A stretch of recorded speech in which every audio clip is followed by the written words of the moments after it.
John 12:34. Respondite turba, nos audivimus ex lege quia Christus maneat in aeternum, et quomodo tu dicis apportet exaltari filium hominis? Quis est iste filius hominis? And the crowd responded to him, We have heard from the law that the Christ would stay forever. So how are you saying that the Son of Man ought be lifted up? Who is this Son of Man of yours? So first we have the transition and narration with the respondite turba, and then we have an open quotation of what the crowd actually said.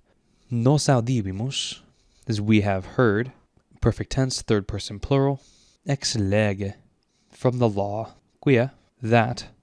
This is another one of those Vulgate uses of quia, where it stands as an introduction to an object clause. And then we have Christus manet in aeternum. In aeternum is a common phrase we see in the Vulgate. It's often used to translate this Greek phrase we have right here, and that is exactly what is in the underlying Greek. So they heard that the Christ remains forever, and then we have an objection. How then can you say that the Son of Man ought be lifted up? It may seem a little bit odd to have et used like this, and given the usage, one might be tempted to translate it as yet, as in, yet how do you say, ... The reason we have this translation of et, in my opinion, is because the underlying Greek of this phrase, kaipos, is being used to introduce an objection, which is very normative. Funnily enough, the conjunction kai in Greek is not uncommonly used in a disjunctive manner.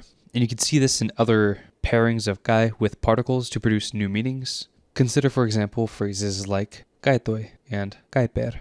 So, as odd as it may seem, the Greek word commonly glossed as and has very close semantic ties to adversative force.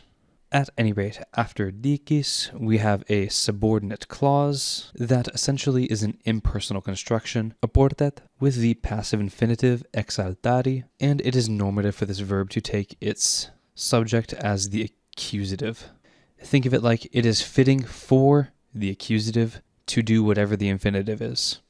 In this case, be lifted up or be exalted. And then we have this question at the end. Quis est iste filius hominis? We have our interrogative and our subject, filius, and hominis is attached to filius. And then we have iste, which is modifying filius. And recall that it is a second person demonstrative pronoun, so think of it not so much as who is this Son of Man, but who is this Son of Man of yours.